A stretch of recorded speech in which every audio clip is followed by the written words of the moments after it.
Hey guys, welcome back to the channel the alpha banker. Guys, आज का session हम सबके लिए बहुत इंपॉर्टेंट है बिकॉज आज जिस पर्सन से हम कनेक्ट करने वाले हैं वो हमारे लिए बहुत ही ज्यादा इंपॉर्टेंट पर्सनालिटी है। मैं इन्होंने एक ही साथ आईबीपीएस पीओ और आईबीपीएस क्लर्क एक ही साल में क्लियर करा है, और वो भी तब जब इनका ग्रेजुएशन में परसेंटाइल था बस 53%। मतलब 53% के साथ भी एक बंदा ऑफिसर और क्लर्क दोनों बन सकता है। ये उनका जीता जाता एग्जाम्पल है। तो आओ चलते हैं आगे, देखते हैं इनसे डिटेल्ड डिस्कशन हर एक चीज के बारे में और इनकी स्ट्रैटेजी जानेंगे कि कैसे ये जीरो से बने हीरो। हे नवंको, how are you? Sir, I'm fine. How are you, sir? Awesome awesome. Firstly sir I would like to thank you कि आपने अपने बिजी शेड्यूल से हमारे लिए टाइम निकाला, and after that heartly congratulations to you on achieving such a big feast in such early age. Thank you so much, sir. और आपके साथ इंटरव्यू सर एक ऑनर है मेरे लिए बिकॉज रिसेंट मेरी प्रिपरेशन में मैंने काफी अल्फा मेंटर को फॉलो भी किया था सर। थैंक्स आपके अ डेटा लॉट। इंटरप्रिटेशन के वीडियो स्पेशली। तो thanks a lot sir buddy, ऐसे थैंक्स अ लॉट। मेरे टाइम की कोई कोई दिक्कत नहीं sir. Thanks a lot man. So how is the जी फीलिंग? कैसा रहा जब रिजल्ट आया? क्या रिएक्शन था फैमिली का? सर रिएक्शन बहुत अच्छा था। मैंने किसी को हम्म। बताया नहीं था कि आज रिजल्ट आ रहा अच्छा। है। मैं सोचा पहले खुद देख लूं। ओके। तो फिर जब पॉजिटिव रिजल्ट आया तो हम्म बहुत अच्छा था। तो उसके कुछ दिन पहले क्लर्क का भी रिजल्ट आया था तो वो क्लियर हम्म हुआ था। तो हम्म। वो फर्स्ट एग्जाम था जो क्लियर हुआ था। तो हम्म। उसमें ज्यादा बड़ा रिएक्शन हो गया। फिर अब अच्छा। पीओ वाले में, हाँ, तो उसमें भी अच्छा रिएक्शन था सर। बहुत खुश थे हम्म। सब। तो बहुत बड़ा ट्रांजिशन जी हुआ जी। ना, Navankar the student to Navankar the officer now. Yes sir. तो ये बहुत बड़ा ट्रांजिशन आया लाइफ में। सो नवंकर, फैमिली बैकग्राउंड क्या है? मतलब क्या कौन कौन है फैमिली में, क्या क्या करते हैं सब लोग? सर फैमिली में फादर रिटायर्ड है मेरे। वो हम्म। जिला शिक्षा केंद्र में काम करते थे। हम्म। और मदर मेरी होम मेकर है। I hmm. Have elder brother and elder sister, both are married. Okay. Yes sir. और भी सर जॉइंट फैमिली है, काफी बड़ी फैमिली है। मेरी कजन सिस्टर्स भी हैं, ग्रैंडफादर, हम्म। ग्रैंडमदर सब एक साथ रहते अच्छा अच्छा अच्छा। स्टार्ट करने से पहले ये देखते हैं, आप ऑडियंस को ये बताओ कि आपने कौन कौन से एग्जाम्स क्लियर करे हैं, जिससे उनको एग्जैक्ट एक पिक्चर हो, क्लियर पिक्चर हो उनके सामने कि आज वो कितने इंपॉर्टेंट पर्सनालिटी से बात कर रहे हैं। सर सबसे पहले तो मैंने जो मुझे बिल्कुल आइडिया नहीं था क्लियर होगा, वो एफसीआई का प्रीलिम सबसे पहले क्लियर हुआ था मेरा, फूड कॉर्पोरेशन ऑफ इंडिया का। Okay, nice. उसके बाद सर उसी साल मेरा आईबीपीएस क्लर्क भी हुआ, एसबीआई क्लर्क भी हुआ था, बट मैं मेंस के लिए प्रिपेयर ही नहीं था। ओके। ठीक है सर। हाँ, फिर नेक्स्ट ईयर से मैंने 2020 से मैंने थोड़ी प्रिपरेशन स्टार्ट की, तो एग्जाम्स थोड़े से डिले हो गए कोरोना, ड्यू टू 2020 वाले, कोरोना, बट ड्यू टू उसमें भी कोरोना। मेरा, हाँ, ड्यू टू कोरोना। फिर एसबीआई क्लर्क मेरा उसमें भी क्लियर हुआ था, बट मेंस मेरा कुछ मार्क्स से रह गया था। हम्म। फिर ये आईआरआरबी और आईबीपीएस वगैरह स्टार्ट हुए थे, तो इसमें हम्म। लकीली मेरे को सिलेक्शन हुआ। और सर आईबीपीएस पीओ का इंटरव्यू तक हुआ क्लियर, ये भी मैं मेंशन मतलब कर दूंगा ऐसा कुछ कि college absolutely, interview. That is actually a very feast. भाई आप ये मान के चलो, अगर जी सर। 25 लाख और अमंग 25 लाख आप वो 1 या 2 हजार या 4 हजार 5 हजार बच्चों तक पहुंच रहे हैं, अकॉर्डिंग टू मी यू जी are a sir. Champion already. अच्छा, तो ग्रेजुएशन क्या करा, कहाँ था, क्या था ट्रेड आपका ग्रेजुएशन में? हाँ सर, ग्रेजुएशन मैंने बीकॉम किया हुआ है। ओके। अ, मैंने, हाँ, actually sir during my initial year of graduation मैं फर्स्ट अप्लाई किया था सीए के लिए। ओके। अब सीए की प्रिपरेशन के लिए मैंने अप्लाई किया था, और उसमें ये सजेशन था टीचर्स की आईसीएल, तरफ से आईसीएल कि ना? आपको, जी सर, हाँ हाँ उसमें जो टीचर्स वगैरह थे हमारे, उनका सजेशन था कि मतलब आपको सीए पे फोकस करना है, ग्रेजुएशन इज हाँ। जस्ट अ साइड थिंग, तो आप ओके। प्राइवेट डालो and just okay. Focus on CA. But after studying for CA sir, मैं रियलाइज किया कि उसमें अकाउंट्स वगैरह मेरा इतना स्ट्रांग नहीं है। तो नॉट मैंने माय कप बीच ऑफ में टी। प्रिपरेशन किया, मैं not my cup of T, मैंने बीच में ही उसको ड्रॉप कर दिया। बट बिकॉज मेरा प्राइवेट चल रहा था, तो हम्म मार्क्स वगैरह मेरे कंट्रोल में उतने थे नहीं। हम्म तो सर उस तरीके से ग्रेजुएशन हुई मेरी। हम्म। यहाँ से एक पर्सनल स्टोरी मुझे भी याद है। एक्चुअली जब मैं इंजीनियरिंग कर रहा था तो मैंने गेट का जी सर। प्रिपरेशन चालू करा। After applying for GATE preparation I actually realize कि I am not build for engineer. मतलब एक्चुअली 4 साल देने के बाद मुझे रियलाइज हुआ कि मैं इंजीनियरिंग करने लायक नहीं हूँ, या मैं इंजीनियरिंग मेरे लिए नहीं है। तो उसके बाद मैंने कैट दिया, कैट एग्जाम क्लियर करा, आईएम ज्वाइन करा, फिर आईएम से ड्रॉप आउट करना पड़ा किसी रीजन की वजह से। ड्रॉप आउट करके बैंक एग्जाम्स दिए और फिर फर्स्ट एग्जाम क्लियर करके यहाँ गया। मतलब ऑलरेडी ऑलमोस्ट अपनी सिचुएशन सेम है। और परसेंटेज कितना था नामांकुर अपना ग्रेजुएशन में आपका? परसेंटेज सर मेरा तो 53 अराउंड था। बड़ी। काफी लो परसेंटेज था। नहीं नहीं, वही मैं हम्म, बताना चाह रहा हूँ। मतलब जितना ऑडियंस ये देख रहे हैं उनको ये समझना चाहिए यहाँ पे कि कम परसेंटेज पे भी एग्जाम्स निकलता है।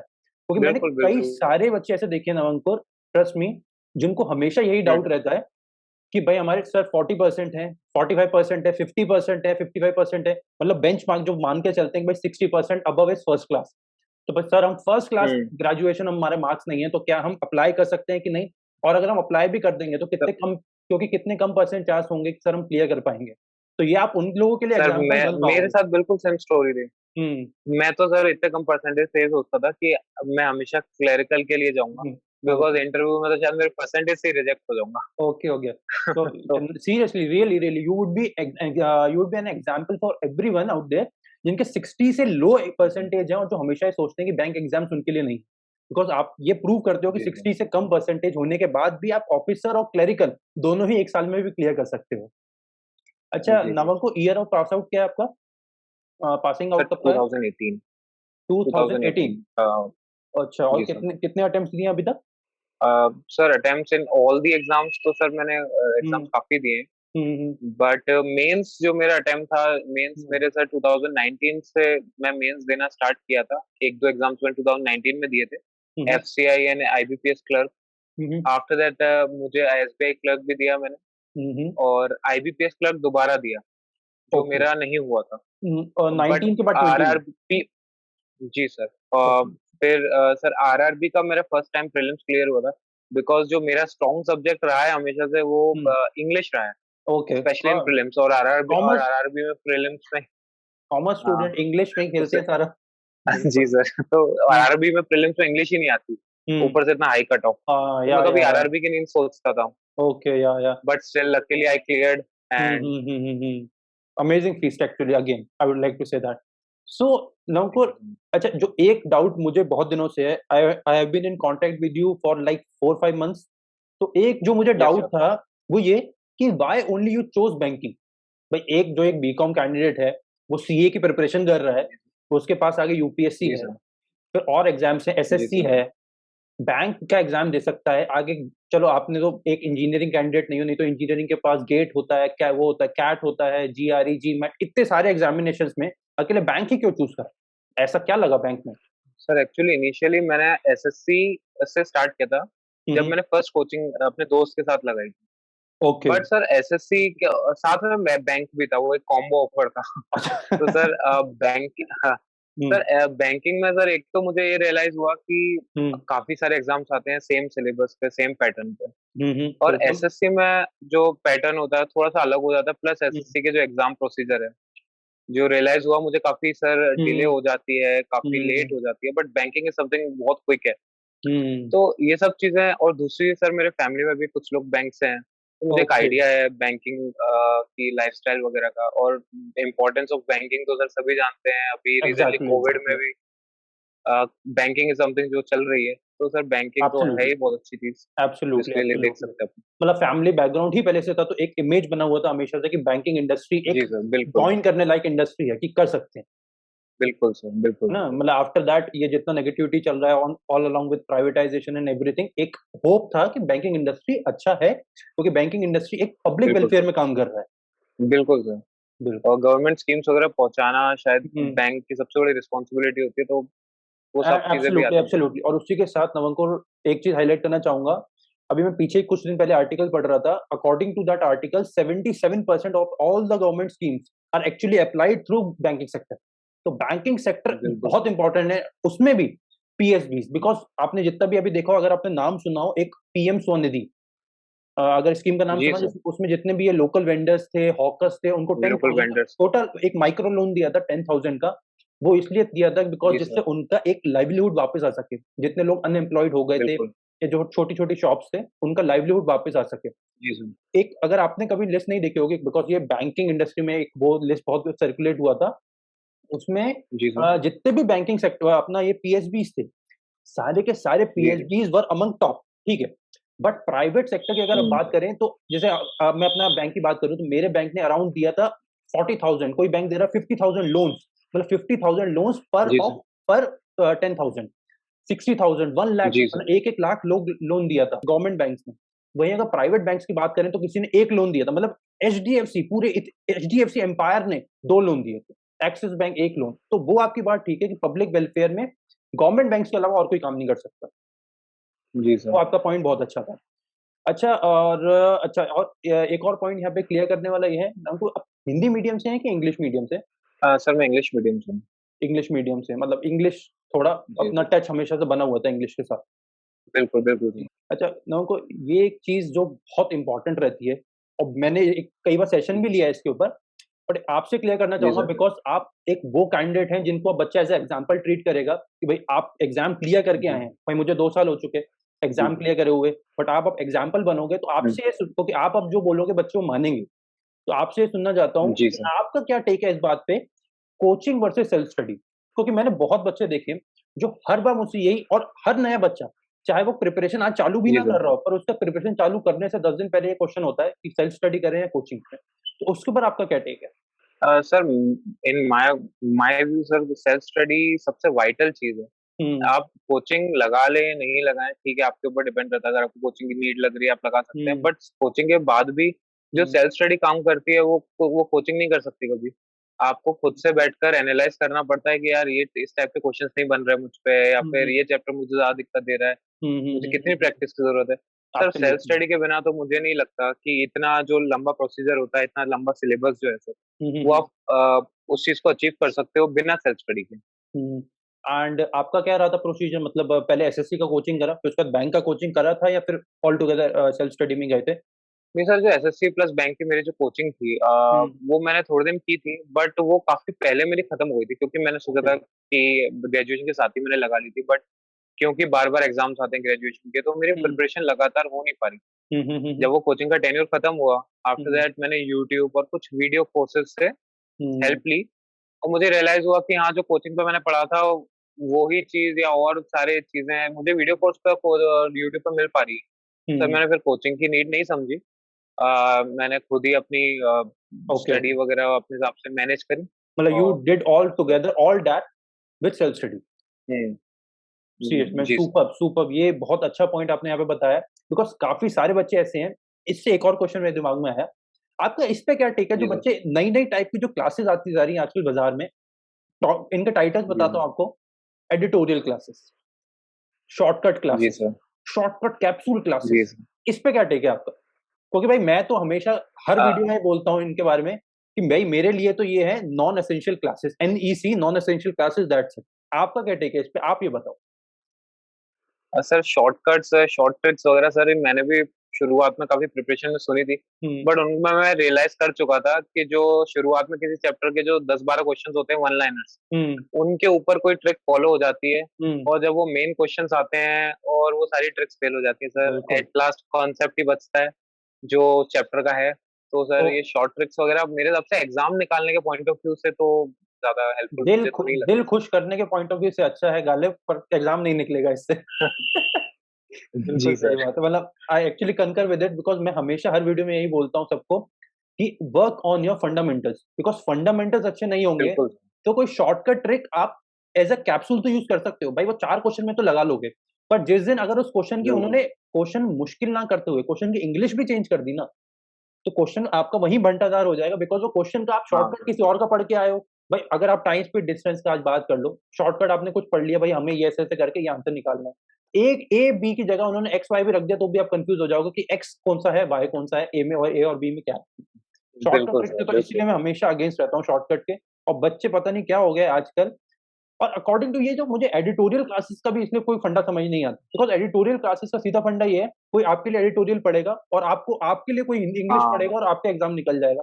तो ये भी मुझे फंडा समझ नहीं आता कि भाई एडिटोरियल क्लासेस से आपका एग्ज़ाम कैसे निकलने वाला है। चलो, ये किसी बिल्कुल और सर। दिन के लिए रखेंगे। अच्छा मुझे ये बताओ जी सर। कि जब फर्स्ट टाइम बैंक एग्ज़ाम्स का सिलेबस देखा था, हुँ। क्योंकि सिलेबस तो मैंने जब पहले दिन देखा था, रीज़निंग का इतना बड़ा था, क्वांट का और भी बड़ा था, और जी इंग्लिश सर। का तो सबसे बड़ा था, और जीके का तो फिर पेज ही जी सर। पेज थे। तो सिलेबस हाँ। देख के क्या रिएक्शन था? सिलेबस देख के क्या फीलिंग आया था? भई एग्ज़ाम कैसे निकालना है, क्या करना है, निकलेगा कि नहीं निकलेगा, कैसा होगा इस बार? सर सिलेबस देख के जो मुझे लगा था, सबसे पहले तो मुझे रीज़निंग बिल्कुल नई थी। हुँ, अ, हुँ। वो मुझे काफ़ी नई चीज़ लगी थी। क्वांट के कुछ टॉपिक्स ऐसे लगे थे कि हाँ, ये फ़ैमिलियर हैं, profit and loss, hmm. Arithmetics वगैरह हुँ, हुँ। देखी हुई है। और हुँ, इंग्लिश में सर मेरे को सिलेबस तो इतना समझ में नहीं आया, बट जो टाइप ऑफ क्वेश्चन्स थे वो ऐसे थे जो आज तक मैंने नहीं किए। जो पैराजम्बल्स वगैरह है, एरर डिटेक्शन वगैरह, इस टाइप के क्वेश्चन अपन नहीं अप्रोच करते टेक्निकलिटी में।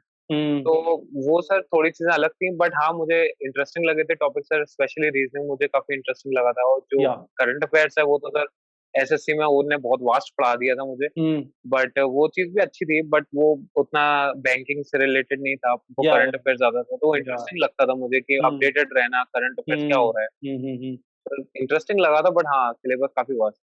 अच्छा, सिलेबस को जब देखा था तो सिलेबस में ये जी थोड़ा सर। आगे आते हैं, मतलब सिलेबस देख लिया है, प्रिपरेशन चालू हो गया है, थोड़ा आगे हो चुका है। जी सर। तो अब सबसे मुश्किल क्या लगा था, मतलब उस सिलेबस में क्या हमें सबसे मुश्किल लग रहा था कि as a commerce student, Navankar the student को सबसे मुश्किल क्या लगा था? सर मुझे हमेशा से मुश्किल अभी तक में भी मुझे लगता है जो सबसे अच्छा स्कोर नहीं कर पाता वो था क्वांट। हम्म शुरुआत से जो मेरे मुझे ऐसा लगता था कि उसमें सबसे ज्यादा स्टडी आवर्स भी देने की जरूरत है, हम्म। और उसके अलावा जो आपकी पहले से अगर आपका बेस अच्छा है तो वो डेफिनेटली बहुत हेल्प करता है क्वांट। हम्म तो मेरा उतना नहीं था क्योंकि मैं कॉमर्स से हूँ, और साथ में मैथ्स था भी नहीं मेरे पास। हम्म लेकिन फिर भी इंटरेस्टिंग लगता था मुझे, तो मैं हम्म प्रैक्टिस करता था, टाइम एंड वर्क वगैरह इन सब के सब हम्म। चैप्टर्स में इंटरेस्टिंग लगते थे, राइट बट स्टिल वो एक ऐसा सब्जेक्ट था जो थोड़ा सा टफ लगता था मुझे। Right right. मतलब क्वांट में था, और सबसे इजी क्या लगता था, मतलब कि देखते ही लगा कि ये तो निकल जाएगा? सर ये तो नहीं लगा था मुझे, बट हाँ मैंने जिसकी सबसे कम वैसी प्रिपरेशन करी है, नोट्स वगैरह हम्म बनाने की, वीडियोस देखने की, वो हम्म था इंग्लिश, बट सबसे ज्यादा मैंने हमेशा उसमें स्कोर किया है। हम्म। तो इंग्लिश एक ऐसा सब्जेक्ट था जो हमेशा मुझे ऐसा रहता था कि हाँ मतलब इसमें स्कोर हो जाता है अपना, ओके तो वो सही, हाँ वो मुझे ठीक लगता था। Okay okay. अच्छा, यहाँ पे एक और डाउट जो सारे नए बच्चों के साथ साथ उन बच्चों को भी रहता है जिनके एग्जाम्स नहीं निकलते। ऐसे बहुत सारे बच्चे हैं, आपने भी देखा जी होगा। मैं हमेशा सारे जी बच्चों को ना तीन स्टेजेस में डिवाइड करता हूँ। पहले वो जिनकी जी आज ही प्रिपरेशन चालू कर रहे हैं, मतलब एब्सोल्युटली न्यूबीज, ठीक जी है। दूसरे वो जिनको प्रिपरेशन के बारे में सब पता है और उनका प्रीलिम्स निकल जाता है। तीसरे वो जी सर। जिनका प्रीलिम्स भी निकल जाता है, उनको सारा ब्रह्मांड का ज्ञान भी है, वो मेंस ऐसा देके आते हैं कि कभी इंटरव्यू तक नहीं पहुंच पाते, ठीक है। अब जी जी। आप भी ऐसे लोगों को जानते होंगे। अब आप मुझे बताओ कि आपकी स्ट्रैटेजी क्या थी भाई, प्रीलिम्स और मेंस की प्रिपरेशन साथ साथ चालू करनी चाहिए किसी एक नए कैंडिडेट को, या प्रीलिम्स की फर्स्टली स्टार्ट कर दें, फिर मेंस, जब प्रीलिम्स का रिजल्ट आ जाए फिर मेंस की प्रिपरेशन चालू करें? आपका क्या टेक है इसके ऊपर? सर इसमें तो मेरा टेक बिल्कुल क्लियर है कि आपको हमेशा मेन साथ में लेकर चलना चाहिए, बिकॉज हम्म हम्म मेरे साथ ऐसा हुआ था कि जब मेरे प्रीलिम्स निकला था, मुझे मैं एक्सपेक्ट भी नहीं कर रहा था कि निकलेगा, बट निकल गया। हम्म फिर मेरी मेंस की डेट आ गई, और हम्म मेरे पास कुछ करंट अफेयर्स का नहीं था, मेरे पास उस टाइप के क्वेश्चंस की प्रैक्टिस नहीं थी, मैं तो हम्म हमेशा प्रीलिम्स प्रीलिम्स की करता हम्म था। हम्म तो वो चीज से मेरे काफी सारे एग्जाम्स नहीं निकल पाए, बिकॉज हम्म मेरे को माइंड में ही वो सोच नहीं रखी मैंने कि हाँ हम्म, यार मुझे मेंस भी आ सकता है और मुझे उसकी प्रिपरेशन करनी है। बिल्कुल। तो सर ये सर जब तक प्रीलिम्स नहीं निकलता अपन ये सोचते हैं यार प्रीलिम्स ही सबसे बड़ा है, बट अल्टीमेटली आप अगर सही देकर आए एग्जाम तो आपको मेंस की प्रिपरेशन, अब मेंस आपका राइट आ राइट। जाता है और आप प्रिपेयर भी नहीं रहते। इसको मैंने एक बहुत अच्छा टर्म दिया था अपने प्रिपरेशन डेज में, न्यूबी सिंड्रोम। न्यूबी सिंड्रोम क्यों? क्योंकि जी सर। हम दूर का देखते ही नहीं है, हमको लगता है कि प्रीलिम्स ही नहीं निकलेगा तो मेंस की प्रिपरेशन क्या ही करनी है। बिल्कुल और सर। मुझे ऐसा लगता है कि मिस्टेक है ये। जिन भी बच्चों का कट ऑफ से जस्ट प्रीलिम्स पास होता है, वो कभी मेंस के लिए प्रिपरेशन हम्म। नहीं करते। और उनकी सबसे बड़ी गलती यही होती है, because prelims is just qualifying in nature भाई, वो हैशटैग में लिखते हैं वो हमेशा क्वालिफाइंग। क्वालिफाइंग। इसका मतलब चाहे प्रीलिम्स आपका 0 नंबर से, मतलब बिल्कुल कट ऑफ पे पार करो, या 0.25 नंबर ज्यादा हो, आपके और आपके टॉपर के नंबर बिल्कुल सेम माने जाते हैं। तो बिल्कुल यहाँ पे सर। सारे बच्चे गलती करते हैं। तो आपका भी यही टेक है, ये सुन के मुझे बहुत अच्छा लगा कि एक पर्सन जिसने नया एग्जाम क्लियर करा है वो भी प्रीलिम्स और मेंस की प्रिपरेशन साथ में लेके चल रहा है। अच्छा, बिल्कुल एक सर। एक जो बहुत इंपॉर्टेंट पॉइंट है वो ये, जिसमें मैक्सिमम बच्चे जिनको मैं जानता हूँ वो गलती करते हैं, हम्म। वो ये, जी सर। रिवीजन को एक बैकड्रॉप पर रखते हैं हमेशा, या रिवीजन को हमेशा फॉर ग्रांटेड लेके चलते हैं, या जी सर। नोट्स प्रिपरेशन नहीं करते हैं। भाई मैं तो ये कहता हूँ, चलो जी आपको सर। मैं तो हमेशा ये बोलता हूँ भाई, आपको लिखने में डाउट है या आपको लिखने में, चलो ऐसा लगता है कई बार बच्चों को होता है भाई पेन कॉपी लेके कौन लिखे, तो मैं उनको हमेशा बोलता हूँ कि आप हम्म। स्क्रीनशॉट ले लो चाहे उस चीज का, एक फोल्डर बना के रखो। बिल्कुल। तो आपका हम्म। इस पूरे नोट मेकिंग प्रोसेस पे और रिवीजन पे क्या टेक है, और ये आपको ओवरऑल सिलेक्शन में आपकी मदद करी थी और किस एक्सटेंट पे मदद करा था, इस पर थोड़ा बात करें। सर रिवीजन तो इन माय ओपिनियन सबसे वाइटल चीज है, बिकॉज मेरे साथ ऐसा बहुत बार हो चुका था कि मैं कोई चैप्टर मेरे हिसाब से मैं कर चुका हूँ, उसका हम्म 90% मेरे हिसाब से क्लियर है, बट मैं कोई दूसरा चैप्टर लेके बैठता हूँ, आफ्टर हम्म दैट एक दो दिन की प्रिपरेशन रुक जाती है, मैं उसमें हम्म कंफ्यूज हो जाता हूँ, फिर मैं हम्म। दोबारा वो चैप्टर लेता हूँ, तो मुझे लगता है अरे यार मुझे फिर से वो एडवांस लेवल के बिल्कुल क्वेश्चंस बिल्कुल करने बिल्कुल, पड़ेंगे, अच्छा पॉइंट दोबारा उठाया। वीडियोस देखने पड़ेंगे। Absolutely absolutely. सर रिवीजन सबसे इम्पोर्टेंट है सर। और हम्म सर नोट्स की बात भी आपने कही, सर नोट्स भी मैं, जो लोग करंट अफेयर्स के नोट्स बनाते हैं, मैंने भी बनाए हैं, ऐसा नहीं है मैंने नहीं बनाया, बट मैंने सर ऐसा नहीं है कि हमेशा बनाया है। मैं अपनी एक टैबलेट है मेरे पास, उसमें हम्म मैं करंट अफेयर की एप्लीकेशन वगैरह डाल के रखी थी, तो मैं हम्म। रोज का उनको देखता था, मैं सेव कर लेता था जो मुझे लगता था ये तो डायरेक्टली इंपॉर्टेंट, और एब्सोल्युटली। फिर सर मैं सुबह शाम रिवीजन कर लेता था, और बाय मंथ एंड पे मैं प्रॉपर रिवीजन कर लेता था कैप्सूल के साथ। तो सर वो सब चीजें भी हेल्प कर जाती, जरूरी हम्म नहीं है कि आप बिल्कुल ही लिख कर करो, हम्म। बट रिवीजन तो करना ही पड़ता है, मतलब देखना तो पड़ता ही, एटलीस्ट आपको दिमाग में रिमाइंड कराना पड़ता है। भाई बिल्कुल सही बात है भाई। वी आर ह्यूमंस भाई, मशीन तो यहाँ पे कोई भी नहीं है, ऐसा कोई भी नहीं है कि आज कोई याद करेगा, और हम्म, ऐसा नहीं है कि आप आज ही पढ़ रहे हो और आज ही एग्जाम हो जाएगा। भाई एग्जाम होगा 4 महीने बाद, आज जो चीज पढ़ी है 4 महीने बाद आप बिल्कुल याद रख ही नहीं सकते। याद रखने के बाद मैं तो बिल्कुल सर। भाई, मेरा ये टेक्निक रहता है, मेरा प्रिपरेशन डेज में ये टेक्निक था कि in 7 days of a week I actually divided them 6:1। बस 6 दिन में प्रिपरेशन करता था, बिल्कुल सारे नोट्स मेकिंग, हर सब्जेक्ट की। भाई ऐसा कई बार होता है कि आप एग्जाम दे रहे हो या मॉक टेस्ट ही दे रहे हो, आपको कोई नई चीज मिल गई, या मान के चलो आपने कोई हम्म क्वांट का टॉपिक उठाया, आपको कोई नई ट्रिक मिल गई, आप देखो आपने भी सॉल्व करा, आपको ज्यादा टाइम लगा, आपको जी सर। उसका कोई अच्छी स्ट्रैटेजी मिल गई, मैं उसका स्क्रीनशॉट लेके अपने टैब उसमें रखता था, अपने लैपटॉप में सेव करके रखता था। ऐसे मैंने पर्टिकुलरली सबके हम्म, इंडिविजुअल फोल्डर्स बनाए थे, फोल्डर्स में उनको सेव करता रहता था। और 7th डे, उस पूरे वीक में मैंने जो भी पढ़ा है, 7 डे में हर चीज को रिवीजन जरूर करता था, बिकॉज मुझे ऐसा लगता है विदाउट रिवीजन बिल्कुल आपका एग्जाम तो नहीं निकल सकता। कि आप दिल खुश कर सकते हो अपना कि आपका सिलेबस कंप्लीट हो गया है, बट वो 1-2 महीने बाद सब फिर हाँ, वो बैक टू स्क्वायर वन वाली बात हो जाएगी कि फिर जीरो से पढ़ना पड़ेगा आपको सब कुछ। बिल्कुल सर। और मैं तो यही मैंने लास्ट के कुछ मंथ्स में सीखा था कि चाहे आप एक नई चीज सीखने में डिले कर दो, बट हम्म आपका जो रिवीजन टाइम है पहले रिवीजन करो, हम्म बाद में नई चीज सीखो, हम्म। रिवीजन पहले कर लो, वो ज्यादा इंपॉर्टेंट है। अच्छा नवल को मॉक टेस्ट कैसे दिया था, मतलब मॉक टेस्ट प्रिपरेशन, जैसे कई बार मैंने सुना है कई टीचर ऐसा बोलते हैं कि अगर आपको आज अपनी प्रिपरेशन चालू करनी है तो फर्स्ट डे ही मॉक टेस्ट दे दो। कई ऐसा आपने आपने भी सुना हाँ होगा, या कई लोग बोलते हैं अपनी पूरी प्रिपरेशन बिल्कुल हो जाए सर। तब मॉक टेस्ट चालू करो। तो आपने कैसे जी करा सर। था, मतलब मॉक टेस्ट कब देना चालू करा था, क्या फ्रीक्वेंसी रहती थी, और कैसे कैसे चालू करा था, मतलब प्रीलिम्स के आसपास कितने देते थे, फिर अगर मान लो कि चलो 4 महीने बचे हैं प्रीलिम्स में तब कितने दिए, और बिल्कुल प्रीलिम्स पास में आ गए तो तब हम्म। कितने मॉक टेस्ट दिए। सर मॉक टेस्ट मैं ये तो नहीं कहूंगा कि मैंने बहुत ज्यादा देता था, बट हम्म हाँ मॉक टेस्ट जैसे प्रीलिम्स आने वाला होता था तो मैं हम्म डेफिनेटली मॉक टेस्ट पे ज्यादा ध्यान देता था, क्योंकि फिर हम्म मैं सोचता था प्रैक्टिस में रहे वो चीज।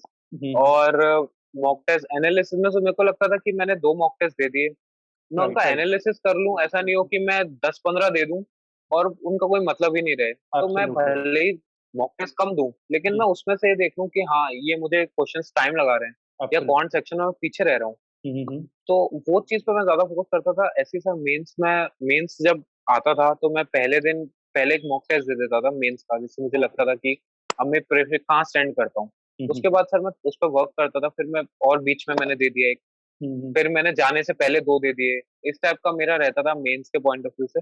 बहुत ज्यादा नहीं देता था सर मैं, लेकिन मैं कोशिश करता था कि जो भी दूं एटलीस्ट उसको पूरा यूटिलाइज करूं। मतलब your main focus was on कि आपने जो मिस्टेक इस मॉक में करा है या इस टेस्ट में करा है वो आगे कभी रिपीट नहीं होना चाहिए, मतलब चाहे नए मिस्टेक करें जी पर सर। पुराने मिस्टेक्स रिपीट नहीं होने चाहिए। हाँ, और अप्रोच समझो कि कहाँ मिस्टेक कर रहा हूँ, क्यों अटेम्प्ट ज्यादा नहीं कर पा रहा हूँ, ऐसे। Absolutely absolutely. अच्छा, और ये तो जैसे हम एक नया कोई मॉक पढ़ रहे हैं तो हमने एक नोट्स की बात करी थी, जी। तो जीके के नोट्स बनाए हैं आपने, मतलब जीके के नोट्स बनाते थे या ऑनलाइन ही, प्रॉपर ऑनलाइन ही जैसे आपने बताया ऑनलाइन ही रखते थे, तो जीके पे क्या सर करा। जैसा मैंने कहा, तो थोड़ा सा मिक्सचर था। शुरुआत हम्म में मैंने नोट्स बनाता था, कि फिर हम्म मैंने रियलाइज किया कि यार ये चीज मैं शायद ऑनलाइन करके भी फुलफिल कर सकता हूँ। तो हम्म। फिर सर मैं धीरे धीरे ऑनलाइन शिफ्ट हो गया था। बीच में फिर भी मुझे कभी लगता था कि हाँ कुछ चीजों के, जैसे रिसेंट एग्जाम्स में एशियन डेवलपमेंट बैंक्स के बहुत सारे करंट अफेयर्स आते थे कि हाँ ओके। उसने ये हेल्प कर दी, इतने हम्म। मिलियन डॉलर इस स्टेट को दे दिया। तो फिर मैं सोचता था पाकिस्तान। उसके मैं नोट्स बना लूँ, हम्म। डेली नहीं बना पाऊँ बट एक उस चीज के नोट बना लूँ कि हाँ इससे तो एक क्वेश्चन आ ही सकता है। तो एब्सोल्युटली। इस टाइप से नोट्स बना लेता था, लेकिन जो डेली वाला था वो मैंने शिफ्ट कर दिया था अपना टैबलेट में सेव करने के ऊपर, कि हाँ मैंने ओके। सेव कर लिया एक जगह, रिवीजन कर लिया। रिवीजन। और फिर कुछ साइट्स हैं जो ऑनलाइन साइट्स हैं जो फ्री में, कुछ पेड भी हैं जो आपको कैप्सूल प्रोवाइड करा देती है 30 डेज के बाद, हर मंथ का। तो फिर मैं उनका पीडीएफ निकाल कर रिवीजन कर लेता था, फिर मुझे इजी हो जाता था, मुझे लगता हाँ ये सब तो मैंने पढ़ा ही हुआ है, एक रिवीजन हो जाता था उनका। तो अच्छा, इस टाइप से सर मैं नवुर, अपडेटेड रहना ज्यादा जरूरी। आपको जीके, जीके के अगर सोर्सेज के बारे में बता पाएं, जीके एक्चुअली कहाँ से पढ़ा, मतलब जो नए बच्चे हैं उनको हेल्प मिल सकेगा कि जीके एक्चुअली में कहाँ से पढ़ना है। सर मैंने तो जीके जो पढ़ता था, कुछ हम्म। वीडियोस वगैरह थे उनको देख लेता था, नहीं तो हम्म। करंट अफेयर्स की टेक्स्टबुक.com की भी एक एप्लीकेशन है, ओके। वो मुझे डिसेंट लगती थी। हम्म। और ऑलिव बोर्ड वगैरह की भी कुछ एप्लीकेशन, लेकिन मैं ज्यादा ऑलिव टेक्स्ट बोर्ड बुक की बोल्ड। यूज करी। हाँ। और उसके बाद सर अड्डा के कैप्सूल्स आते थे, ओके, वो मैं डेली, रिवीजन के लिए यूज कर लेता था। नहीं डेली डेली नहीं बेसिस में। सर, वो मैं डेली। मंथली यूज करता था। ओके। डेली मैं एप्लीकेशन से ज्यादा पढ़ता था, और जो वीडियोस वगैरह कुछ चैनल्स हैं, हम्म। वो जो करंट अफेयर्स अपडेट था उनके वीडियोस देख लिए, नहीं तो फिर एप्लीकेशन का तो डेली था ही मेरा, एटलीस्ट उतना तो मैं पढ़ता ही था। अच्छा, और affairs cloud, last month, few months. Affairs cloud का पीडीएफ के अफेयर्स टाइम क्लाउड लेते भी थे? सर। हम्म। जी सर, वो मैंने, जो मेरा बिल्कुल एंड का टाइम था तब मैंने हम्म। अफेयर्स क्लाउड थोड़ा ज्यादा पढ़ना स्टार्ट किया था, इसलिए मैं उसको नहीं बोल रहा ज्यादा। हम्म। बट वो है बहुत बढ़िया, इसमें कोई डाउट नहीं है। बिकॉज वो वो बहुत भी बहुत थॉरो है, अच्छा है, बहुत थॉरो है वो अफेयर्स क्लाउड का, बहुत वो थॉरो है सर। बहुत थॉरो है। डेफिनेटली। बिकॉज अगर मुझे लगता है कोई उसको अच्छे से पढ़ ले तो आई डोंट थिंक कि उसके बाहर ज्यादा क्वेश्चंस जाएंगे। हाँ, और मैं तो, मुझे लगता भी था कि स्टार्टिंग मतलब मुझे और हम्म। पहले से इसको पढ़ना चाहिए था, बट क्योंकि शायद मेरे को उतना पता नहीं चल पाया उसका। या राइट, जी सर। Right, right. अगर नवंकुर, अब हम सेक्शन वाइज बात करें तो जी सर। सेक्शन में अगर रीजनिंग की बात करें तो एक नए कैंडिडेट के लिए उसको रीजनिंग को कैसे अप्रोच करना चाहिए, मतलब किन टॉपिक्स को पहले पिक करके, और एक स्टेप बाय स्टेप कैसे अप्रोच रहे एक नए कैंडिडेट की। सर नए कैंडिडेट में तो सबसे पहले तो उसको जो जो मेरा, जब मैं नया स्टार्ट किया था रीजनिंग, वो ये था कि किस चैप्टर को किस तरीके से अप्रोच करना है, जैसे लॉगिज्म हो गया है, जो भी हो गया, किस तरीके से उसको सॉल्व करना है, पहले तो उस पर ध्यान देना चाहिए। उसके बाद बेसिक, मेरे हिसाब से बेसिक करना बहुत जरूरी है रीजनिंग में। बेसिक से फिर आप और हाई लेवल आप जा सकते हो, बट शुरुआत में आपको पता होना चाहिए कि हाँ इस चैप्टर को अपन किस तरीके से सॉल्व करते हैं। और सर फिर जब आप थोड़े से ठीक ठाक हो जाओ, आपको लगता है हाँ सिलेबस आपका कंप्लीट होने लगा है, तो फिर मैंने जो लास्ट कुछ मंथ्स में मैंने फॉलो किया था सर, वो ये था कि एटलीस्ट 4 to 5 पजल्स मैं रोज करता ही था, चाहे मैं रीजनिंग में कुछ और करूँ या ना करूँ। 4-5 पजल, चाहे वो बहुत बड़ी नहीं हो, बहुत एडवांस नहीं हो, प्रीलिम्स मेंस मिक्स करके, बट मुझे लगता था कि पजल्स में मैं अगर थोड़े दिन प्रैक्टिस ना करूँ तो एग्जाम में कहीं ना कहीं वो टाइम टेकिंग राइट, हो जाता था। Right, right. बट अगर मैं रोज, साथ में सिलेबस भी चल रहा है, बट पजल्स वाज समथिंग जो मैं रोज करता था, ओके, तो सिलेबस तो अपने हिसाब से चलेगा ही, बट ओके, पजल्स पे ओके। थोड़ा ज्यादा ध्यान मेरे हिसाब से ओवरऑल रीजनिंग को एनहेंस मतलब करता अगर मैं इन शॉर्ट बोलूं तो ऐसा था कि स्टार्ट करा with easy topics, syllogisms, blood relation, inequalities, है। डायरेक्शन, जी। इजी टॉपिक से चालू करा, जिससे डर ना हो जाए कि जी एकदम से सर। पजल चालू करके बच्चा डर जाता है कभी कि ये तो भाई रीजनिंग का टॉपिक मुझसे नहीं हो सकता, रीजनिंग सेक्शन ओवरऑल बहुत ज्यादा मुश्किल रहेगा। तो ऑल टुगेदर और स्टार्ट इजी डेफिनेटली, टॉपिक से और करा और स्टेप बाय स्टेप आगे बढ़े और फिर पजल्स तक है, यही अप्रोच बोला आपने? जी सर, और प्रीलिम्स में ये जो टॉपिक्स हैं सिलॉग्स वगैरह, ये तो बहुत हेल्प करते हैं प्रीलिम्स में स्पेशली। तो इनका वेट इनिशियली तो मैंने इन सब टॉपिक्स को, हाँ बहुत हम्म, मैंने हेल्प किया, क्योंकि प्रीलिम्स में आप फंस सकते हो किसी पजल में, बिल्कुल, बिल्कुल, और बिल्कुल। टाइम बहुत कम रहता है। तो उस एब्सोल्युटली। तरीके से मेरी अप्रोच रही। हम्म। बट जैसे जैसे मेंस आने लगे तो मुझे लगा पजल्स को आप बिल्कुल ही स्किप नहीं कर सकते, बिल्कुल, आपको बिल्कुल। उसको आना तो चाहिए डेफिनेटली। हम्म। अच्छा, अगर अब सेकंड सेक्शन की हम बात करें, एक ये भी एक बहुत इंपॉर्टेंट सेक्शन है, इंग्लिश सेक्शन।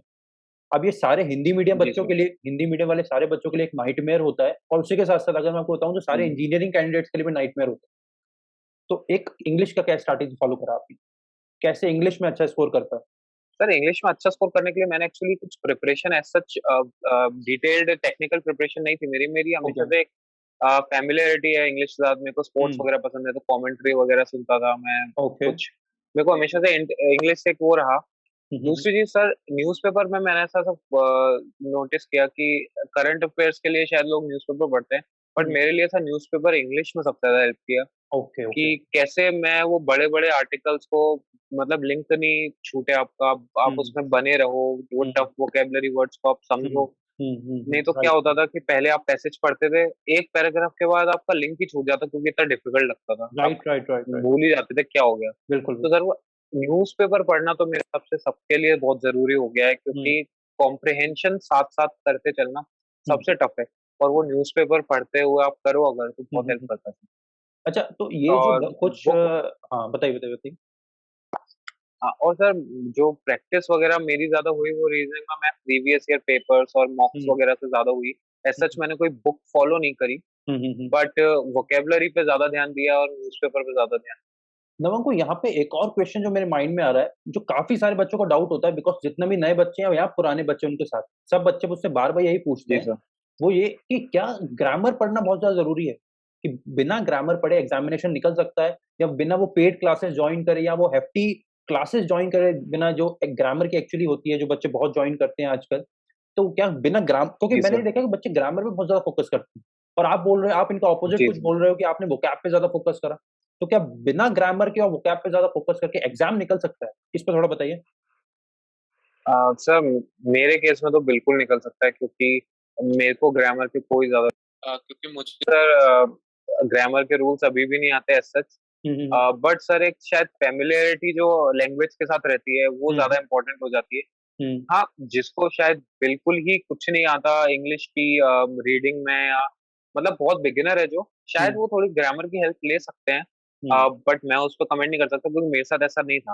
हम्म। लेकिन ग्रामर सर मुझे नहीं लगता कि बैंकिंग एग्जाम में जरूरी है। इम्पोर्टेंट है उतनी ज्यादा। या राइट जी right sir. Right right, because ये मैंने कई बार अपने सेशंस में ही बोला है कि ग्रामर पे इतना फोकस, क्योंकि बच्चे एक्चुअली मिस डायरेक्शन में चले जाते हैं, मिस गाइडेड हो जाते हैं, ग्रामर पे फोकस करने लग जाते हैं, जबकि ऐसे उसका कोई जरूरत नहीं है। और आप तो खुद एग्जाम्पल है कि वोकैब पढ़ के आपने एग्जाम निकाल दिया, तो बहुत इंपॉर्टेंट है ये। तो जी इसके लिए मैं आपको अप्रिशिएट भी करना चाहता हूँ कि आपने एक बहुत अच्छा पॉइंट यहाँ पे बताया कि वोकैब से आपका एग्जाम निकल सकता है, ये बहुत इंपॉर्टेंट पॉइंट है। सो नवंकुर, अपने फाइनली लास्ट टॉपिक की बात करते हैं, लास्ट सेक्शन की बात करते हैं, मैथ सेक्शन, क्वांट जी सेक्शन। सर। भाई क्वांट सेक्शन एक जी ऐसा सर। टॉपिक है जो बहुत ड्रेडेड टॉपिक है सारे कॉमन स्टूडेंट्स के लिए, या तो बोला जाए सारे नॉन इंजीनियर कैंडिडेट्स के लिए। तो आपने अपने डर से जी कैसे सर। कोप अप करा? बिकॉज मुझे लगता है बच्चों को सबसे मैथ्स में सबसे ज्यादा डर ही है जो उनको आगे नहीं बढ़ने देता, बिकॉज फॉर्मूलाज पढ़ के तो क्वेश्चन सब सॉल्व कर सकते हैं। तो आपने उस डर से कैसे कोप अप करा, एकदम। थोड़ा इसके बारे में बताइए। सर मैंने जो फील किया था प्रिपरेशन के दौरान कि कुछ चैप्टर्स हैं जो बहुत इंपॉर्टेंट है शायद, जैसे परसेंटेजेस वगैरह। राइट तो राइट राइट। जब मैंने उनकी इम्पोर्टेंस फील करी थी तो हम्म। उसके बाद मैंने उनको उनकी अच्छे से प्रैक्टिस, उनके कॉन्सेप्ट अच्छे से ओके। समझना, परसेंटेज, रेशो। रेशो मुझे बहुत इंपॉर्टेंट चैप्टर लगता है। Right right right. तो सर रेशियो एंड प्रोपोर्शन। उनके कॉन्सेप्ट। जी सर, रेशो एंड प्रोपोर्शन, उनके कॉन्सेप्ट से फिर जो बाकी सारे चैप्टर्स हैं वो भी काफी हद तक कवर होते हैं। तो सर उस क्या? स्ट्रेटेजी से मैं आगे बढ़ा था हम्म। कि ratio and proportion and percentages के बेसिस पर मैंने काफी सारे चैप्टर्स जैसे कि profit and loss, compound interest, right simple right right interest, right. In fact time and work वगैरह, टाइम स्पीड एंड डिस्टेंस भी रेशियो के मेथड से सॉल्व करने की कोशिश करी। हम्म तो उससे हम्म मेरा काम थोड़ा सा बेटर हुआ। और हम्म बट जो एडवांस क्वेश्चंस होते हैं किसी हम्म टॉपिक के, जो जिसमें उसके कॉन्सेप्ट चाहिए होता है, हम्म। उनकी भी मैंने प्रैक्टिस करी, नोट्स बनाए। या तो उस राइट तरीके से मैंने चैप्टर्स कवर करने की कोशिश करी। Right right right. तो सीक्वेंस क्या रखा था जी सर। मैथमेटिक्स में, मतलब किन टॉपिक्स को पहले रखा और फिर सीक्वेंशियली आगे कैसे बढ़े? और जैसे मेरा हमेशा ये टेक रहता है, तो आप अपना बताना क्या है। मेरा हमेशा ये टेक रहता है कि आपको लेवल ऑफ डिफिकल्टीज में सॉल्व करो। मैं हमेशा बोलता हूँ तीन एलओडीज में डिवाइड करो, लेवल ऑफ डिफिकल्टी वन, बिल्कुल sir. Difficulty two, difficulty three. तो सारे टॉपिक्स के पहले लेवल वन करो, जिससे आपको फॉर्मूला समझ आ जाएंगे। फिर लेवल टू करो, जिससे प्रीलिम्स लेवल के जी क्वेश्चन हो सर। जाएंगे। और फिर लेवल थ्री करो, जिससे मेंस लेवल के क्वेश्चन हो जाएंगे। और बार बार सारे टॉपिक्स पे बिल्कुल रिवाइज सर। भी होते रहेंगे, जैसे आपने आज फर्स्ट टॉपिक करा और एक महीने बाद लास्ट टॉपिक करा लेवल वन, तो फिर अगले महीने से आप फर्स्ट वीक से फिर वो फर्स्ट टॉपिक करोगे और फिर एंड तक जाओगे, फिर नेक्स्ट मंथ फिर वो फर्स्ट टॉपिक करोगे, फिर एंड तक जाओगे। ऐसे level one, level two, level three. तो आपने कैसे प्रिपरेशन करा था? आप मतलब क्या सिक्वेंशियल फॉलो कर रहे थे वहां पे? सर बिल्कुल, ये इस टाइप की स्ट्रेटेजी मेरी भी रहती थी, क्योंकि कुछ हम्म क्वेश्चंस ऐसे होते थे जो शायद आपको बिल्कुल इनिशियली करने आने चाहिए, जो सिंपल हम्म। होते हैं बट उनमें कॉन्सेप्ट रहता है। या तो वो क्वेश्चंस होते हैं। उसके बाद सर कुछ मैं स्टार में डिवाइड कर देता था सर, जो बहुत अच्छे क्वेश्चंस रहते थे उनको हम्म। मैं 4 स्टार या 5 स्टार कर देता था। ओके। तो इस टाइप से मेरा डिवीजन रहता था। उसमें हम्म। जो रिवीजन रहता था मेरा, जब मेरे को इनफ प्रैक्टिस हो गई थी तो मैं स्टार्स वाले क्वेश्चन को पहले पिक करके अपना रिवीजन कंप्लीट कर लेता था। Right right right. प्रैक्टिस के लिए तो सर बिल्कुल जैसा आपने कहा हम्म कि आपको पहले इनिशियल फेज के अच्छे से प्रैक्टिस आनी चाहिए, फिर आपको हम्म फेज 2 पे जाना चाहिए, हम्म। जिससे आपका एटलीस्ट वो कॉन्सेप्ट वाले क्वेश्चन आप कर ही लो। राइट राइट उसके राइट राइट। बाद फिर लेवल 3 भी होता है, जिसको आप 5 स्टार क्वेश्चन भी बोल सकते हो। तो सर इस तरीके से भी मेरी अप्रोच रहती थी। इनफैक्ट मेरे जो नोट्स हैं उनमें भी ऐसे ही डिवाइडेड है चीजें, ओके कि ओके। जो इनिशियल क्वेश्चंस हैं, आफ्टर दैट सम फैक्ट जो कॉन्सेप्चुअल क्वेश्चंस, उसके बाद और ज्यादा जो शायद आपको मेंस में देखने को मिलते हैं। मतलब अप्रोच ऑलमोस्ट, बिल्कुल। मतलब मुझे लगता है जितने भी कैंडिडेट्स इनका क्लियर होता है एग्जामिनेशन, उनकी अप्रोच यही रहती है कि जी सर। सारे, क्योंकि इससे मुझे ऐसा लगता है कि रिवीजन भी होता रहता है। भाई अगर आप सारे फर्स्ट टू बिल्कुल सर। लास्ट टॉपिक रिवाइज एक बार पढ़ लेते हो, तो सेकंड लेवल, सेकंड स्टेज, या जैसे 3 स्टार या 5 स्टार जैसे जी आपने सर। बोला, उन लेवल तक जाते हो, तो आपका रिवीजन होता रहता है। मान के चलो प्रॉफिट एंड लॉस से लेके टाइम स्पीड डिस्टेंस तक गए, तो प्रॉफिट एंड लॉस नहीं तो पीछे छूट जाता है लोगों का। तो प्रॉफिट एंड लॉस भी रिवाइज होता रहता है। ये अप्रोच आपने भी जी बोला कि सर। आप कंकर करते हो, आपने भी यही करा 3 स्टार 5 स्टार वाली अप्रोच, और मैं बोलता हूँ एलओडी 1 2 3 बिल्कुल सर। बिल्कुल सर। ऑलमोस्ट, मतलब क्लियर जी लेवल सर। अपनी स्ट्रैटेजी सेम चला। अच्छा नवम को एक और जी सर। यहाँ पे बहुत इंपॉर्टेंट टॉपिक है, जो मैं एज अ कैंडिडेट अगर आपसे पूछना चाहूँ, एक कैंडिडेट का डाउट है ये, कि अगर मैं क्लासेस ज्वाइन करना चाहता हूँ, जी सर। आज अगर मुझे ऐसा लगता है कि मेरे लिए सेल्फ स्टडी जी से सर। पहले, बिकॉज़ एक नए बच्चे के लिए मुझे ऐसा लगता है कोचिंग ज़रूरी है, थोड़ा बहुत। क्यों? क्योंकि वो आपकी एक प्रिपरेशन को डायरेक्शन देता है। वो आपको राइट डायरेक्शन में स्टीयर कर सकता है कि डायरेक्शन भाई, में। भाई ये टॉपिक है, ये सिलेबस है, ये इम्पोर्टेंट है, ये कम इम्पोर्टेंट है। ऐसे आपको स्टीयर करना है, राइट डायरेक्शन, राइट वे आपको दिखा दिया जाएगा। उसके बाद चाहे जैसे आपने भी करा कि कोचिंग करके जी फिर सर। स्टडी, फिर सेल्फ स्टडी कर सकते हैं। But all together self study से चालू करेंगे जी तो सर। मुझे लगता है थोड़ा प्रॉब्लम आएगा और टाइम थोड़ा ज़्यादा लगेगा। तो यहाँ मैं आपसे ये पूछना चाहता हूँ, जी सर, थोड़े। हाँ। मैं यहाँ आपसे मतलब ये क्लियर करना चाहता हूँ कि आप यूट्यूब, मतलब मेरे लिए 2 प्लेटफ़ॉर्म्स हैं जिनको, ऐसे अभी अब मूवी आया है गॉडजिला वर्सेस कॉन्ग। अब मेरे लिए वैसे ये 2 बड़े टॉपिक्स हैं, यूट्यूब वर्सेस अनअकैडमी। तो आपका क्या, मतलब आपका क्या टेक है कि जी सर। यूट्यूब ज़्यादा इम्पोर्टेंट है, अनअकैडमी ज़्यादा इम्पोर्टेंट है, कि कुछ टीचर्स ऐसे हैं कि जो आपको यूट्यूब पे मिल ही नहीं सकते, ऐसा कुछ है कि अनअकैडमी पे जो है वो यूट्यूब पे नहीं है, या यूट्यूब पे जो है वो अनअकैडमी पे नहीं है? आपका क्या टेक है इसके ऊपर? सर मैंने तो सर मेरी प्रिपरेशन में मैंने अनअकैडमी यूज नहीं किया। मैंने ओके। यूट्यूब के हुँ, क्वेश्चंस किए हैं, हुँ, और कुछ अदर साइट का मैंने वीडियो कोर्स लिया था, बट हुँ, वो चीज मुझे यूट्यूब पर भी मिल सकती थी, ऐसा नहीं है। ओके। बट ये जरूर कहूंगा कि हाँ, शायद कुछ टीचर्स जो होते हैं वो, हुँ, आपको हो सकता है कि जो पेड क्लासेस में कुछ क्वेश्चंस पेड क्लासेस के लिए रखते हो, हुँ, ऐसा हो हुँ, सकता है, मैं किसी राइट, पर्सनली जानता नहीं हूँ। राइट, तो राइट, अगर वो चीज है तो आपको वो चीज समझना चाहिए, और मेरे हिसाब से सर किसी एक टीचर को, या किसी एक टीचर की बातों को आप पे विश्वास करना चाहिए आपको उन पर, कि राइट, हाँ राइट, राइट। अगर कह रहे हैं ये चैप्टर कंप्लीट करा रहे हैं, तो आपको उस पर विश्वास रखना चाहिए। ऐसा नहीं कि आपने एक चैप्टर यहाँ से पढ़ लिया, फिर वहां से भी पढ़ लिया, अप्रोच भी चेंज हो गई, सब हुँ, चेंज हो गया, और आपका चैप्टर एट द एंड आपको कुछ बेस नहीं बन पाया अच्छा। राइट, राइट, तो राइट। सर आप एक पर भरोसा रखो, और शायद उस पे उसके साथ आप आगे बढ़ो। हुँ, हुँ, बाकी इनिशियली अगर आपको कोचिंग से स्टार्ट करना है, पेड क्लासेस से स्टार्ट हुँ। करना है, बट आप किसी की बातों पर विश्वास करके आगे बढ़ो, मतलब एक कोई क्योंकि बहुत मेंटर सारी आपको, एडवाइसेस होती है सर। मेंटर रखना चाहिए, मतलब एक गाइडिंग एंजल टाइप का कुछ रखना चाहिए जो आपको गाइड कर रहा है और आप मानते हो उन बातों को। ऐसा लिख के अपने दिल में आगे चलना चाहिए आपको। हाँ। जी सर, क्योंकि कई बार होता है कि आपको ये लगता है कि है ना, अरे यहाँ से भी ये हुँ, कुछ और बोल रहे हैं, वो कुछ और बोल रहे हैं। कई राइट, बार राइट। वो कंफ्यूजन हो जाती है। आप एक को हुँ, उसने बोला कि हाँ, अगर ये चैप्टर आपका कंप्लीट हो रहा है, या फिर ये कॉन्सेप्ट अगर आपने कर लिया तो आपको हेल्प करे, राइट, तो आपको वो चीज पे आगे बढ़ना चाहिए। Right, right, right. अच्छा, अगर यूट्यूब में बताएँ तो यूट्यूब में किन चैनल्स को स्पेशली फॉलो कर रहे थे अपने प्रिपरेशन डेज़ में? सर जैसा मैंने एंड में कहा था कि जो अल्फा बैंकर था वो मेरी मेंस के टाइम की प्रिपरेशन में मुझे हेल्प किया था। राइट। डेटा इंटरप्रिटेशन में स्पेशली जो आपके कुछ मेंस के लिए आपने वीडियोस बनाए या राइट, राइट, थे, राइट। मुझे वो बहुत। सर जो मेंस में अगर हम देखते हैं तो जो डीआई आती है, हुँ, हुँ, हुँ। उसमें सर जो क्वेश्चन रहते हैं वो ही अपने आप में 8-9 लाइंस के रहते हैं। राइट, राइट, तो वो राइट, राइट। क्वेश्चन देखकर ही आप है ना अब डेटास भूल जाते हो। तो राइट, उन वीडियोस एग्ज़ैक्टली। से मैंने ये सीखा था कि हुँ, कैसे आप वो कनेक्ट करके रखो, और उसे एक हुँ। क्वेश्चन पे फोकस रखो, या और उससे आप सॉल्व करके, क्योंकि एक-एक मार्क्स इम्पोर्टेंट है। हुँ, हुँ, हुँ, हुँ। दूसरी चीज़ सर, मैं चैनल तो मैं नहीं कह सकता, लेकिन हाँ, सुमित सर मैथ्स के लिए मैं थोड़े फॉलो किया था। बिल्कुल, he is a reasoning superb के लिए superb teacher, superb teacher. Actually I हाँ, also followed him. Ratio yes sir, वो उनके हुँ। उनके रेशो के कॉन्सेप्ट मुझे बहुत क्लियर लगते हैं।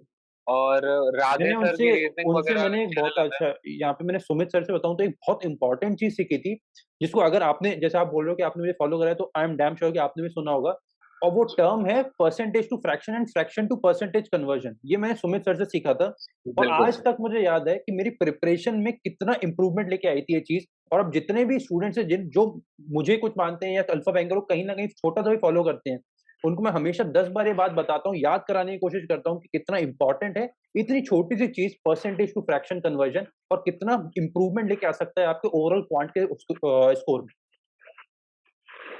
यस सर, बिल्कुल मेरे हिसाब से ये सिंपल कॉन्सेप्ट 7 लाइंस के क्वेश्चन को 2 लाइन में कन्वर्ट करके आपको एब्सोल्युटली। बहुत क्लैरिटी के साथ आंसर दे सकता है। बिल्कुल, बिल्कुल, बिल्कुल।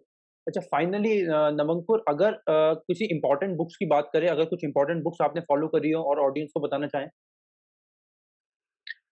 सर मैंने रिसेंटली जो मुझे लगा था मेरी मेंस प्रिपरेशन में इम्पोर्टेंट लगी थी, मैंने एक हुँ, कैट की बुक परचेज कर ली थी। उसकी मैं हुँ, बहुत ज्यादा प्रैक्टिस तो नहीं कर पाया था, बट मुझे बहुत अच्छी लगी थी और उसमें उसी तरीके से डिवीजन था क्वेश्चंस का हुँ। जैसे शायद आप करते थे।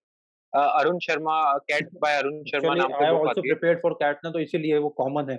हाँ यस सर। हुँ, और सर बाकी जो मैथ्स के लिए और भी बुक्स थी, कुछ मेरे कोचिंग की एक बुक थी, वो भी हुँ, हुँ। मैंने उससे भी प्रिपेयर किया हुआ है। ओके। और जो लोग बिल्कुल बिगिनर है उनके लिए जो आर एस अग्रवाल वगैरह आती है वो उनसे भी कर राइट, सकते राइट, हैं। Right, right, right, right. English, जी सर। हुँ, हुँ। इंग्लिश के लिए मैंने एज सच कोई बुक, जैसे मैंने कहा था, नहीं किया था। मेरे को प्रीवियस ईयर क्वेश्चन ज्यादा हेल्पफुल लगते थे उसमें। Okay, okay. और रीजनिंग के लिए सर एक राधे की रीजनिंग करके एक बुक लॉन्च हुई थी थोड़े दिन पहले, उसमें सिर्फ पजल बेस्ड थी वो। ओके, वो ओके। मैंने ऑर्डर करी थी और हुँ, मुझे हुँ, वो हुँ, बहुत हेल्पफुल लगी थी, पजल्स के लिए स्पेशली। हुँ। बाकी मेरे पास लूसेंट की है, तो मैं जो बाकी क्वेश्चन है वो उस बुक से लगाता हूँ फॉर रीजनिंग रीज़निंग, के। Lucent for reasoning. जी सर। Okay, okay, okay. और कोई ऑनलाइन अलग कोई नया रिसोर्स जो बच्चों को ना पता हो, कोई ऐसा रिसोर्स जो आपको लगता हो कि आपको पता है, आगे आप शेयर करना चाहें? रिसोर्स जो ऑनलाइन में सर, अगर आप ओवरऑल प्रिपरेशन के सारे सब्जेक्ट्स की बात करें, हुँ, तो हुँ। जो मेरे टीचर्स हैं, मैं टीचर्स बेस्ड ज्यादा प्रेफर करता हूँ। जैसे मेरे को अगर ओके। सुमित सर पसंद थे, वो किसी भी प्लेटफॉर्म पे अवेलेबल थे, मैं उधर जाता था राइट, और वो राइट, चीज राइट, राइट। देखता था। Right, right, right. ऐसे ही कोई टीचर्स अगर आपको सही लगते हैं, हुँ। तो आपको उस प्लेटफॉर्म पे जाकर उनको फॉलो करना चाहिए, बिकॉज टीचर के साथ लिंक रहना बहुत जरूरी है, क्योंकि वो एक पेस के साथ आपका चैप्टर कंप्लीट राइट, कराते हैं। राइट। मतलब ट्रस्ट तो बिल्डिंग मेरे हो हिसाब जाता से है एक वो बार, ज्यादा तो आप इम्पोर्टेंट। फिर टीचर्स को एक गाइड मान के चलते हैं टीचर्स को, अगर एक ट्रस्ट बिल्ड हो जाता है आपको उनके बिल्कुल लिए। सर, बिल्कुल राइट, सर। राइट। जी सर, जी सर। सो जी नवंकुर, सर। आपका इंटरव्यू एक्चुअली आई थिंक बहुत एनलाइटन करेगा बहुत सारे बच्चों को, बिकॉज़ आपने बहुत छोटी चीज़ों पे बहुत इम्पोर्टेंस दिखाया, बहुत फोकस दिखाया। आपने पूरा अपना स्ट्रैटेजी बताया ज़ीरो टू हीरो बनने तक का, कि आप कैसे ज़ीरो एक जी नवंकर द जी। स्टूडेंट से लेके नवंकर द ऑफिसर तक पहुँचे हैं। सो आई एम डैम श्योर कि ये वाला जी सेशन बहुत सारे बच्चों को बहुत ज़्यादा हेल्प करेगा। अगर लास्ट कुछ वर्ड्स बोलना चाहें एक नए कैंडिडेट को जो अपने प्रिपरेशन चालू करता है, तो ये बिल्कुल आप शेयर कर सकते जी हैं सर। अपने लास्ट वर्ड्स कुछ। सर मैं तो सिर्फ यही कहूंगा कि प्रिपरेशन पे सबसे ज्यादा ध्यान दें, ना कि हुँ, कट ऑफ्स पर और हुँ, मार्क्स पर, कि अभी मेरे हुँ, कितने आ रहे हैं या कितना हुँ। कट ऑफ जाता है। हर साल वैकेंसीज कितनी आ रही है, इन सब पे ना सोचें। एब्सोल्युटली। प्रिपरेशन करते रहें, अपने चैप्टर्स कंप्लीट करते रहें और अपने आप आपके एग्जाम्स निकल जाते हैं। मेरे साथ हुँ, यही हुआ है। हुँ। मैं नहीं सोचता था मेरा ये एग्जाम निकलेगा या वो, बट राइट, मैंने राइट, राइट। पिछले कुछ महीनों से अपनी प्रिपरेशन पे सबसे ज्यादा फोकस किया हुँ। और उसके बाद शायद रिजल्ट फॉलो करता है definitely. Absolutely Navankar, thanks a lot for joining us. आपका इंटरव्यू, ये thank you so podcast much बहुत सर। ज़्यादा इंपॉर्टेंट रहा है द अल्फा बैंकर के लिए, और सारे बच्चे उन बच्चों के लिए जो द अल्फा बैंकर को फॉलो करते हैं या आगे आने वाले टाइम में फॉलो करेंगे। So I would like to thank you from मैं बॉटम ऑफ माय हार्ट। आपने आज टाइम निकाला हमारे लिए, इतना इंपॉर्टेंट जी इन्फॉर्मेशन सर। दिया, इतना इंपॉर्टेंट गाइडेंस दिया सारे बच्चों को, जो चाहे पुराने हो चाहे नए हो, बट जिनका सिलेक्शन नहीं हुआ है, वो आज इस सेशन को देखने के बाद जरूर काफी इंप्रूवमेंट लेके आ पाएंगे अपनी ओवरऑल प्रिपरेशन बिल्कुल sir, thank you so much. और मैं भी अल्फा बैंक को काफी टाइम से फॉलो किया हूँ, में। इसलिए। और आपसे भी सर मुझे पर्सनल गाइडेंस भी मिली है time to absolutely time. buddy, sir उसके लिए एब्सोल्युटली, भी थैंक यू सो मच, और आगे भी मैं फॉलो करूंगा।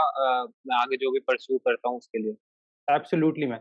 ओके नवंकुर, आपके आगे आने वाले एंडेवर्स के लिए all the best to you, और सर नई जगह पे आपको फिर मिलेंगे, हो सकता है इस स्क्रीन पे फिर शेयर करें, हो सकता है आप मेरे इस जगह आके आप हमसे बात बिल्कुल कर सर। पाएँ। तो बिल्कुल आगे आने वाले बिल्कुल एंडेवर्स के सर। लिए बिल्कुल ऑल द बेस्ट। तो see you soon buddy, take care.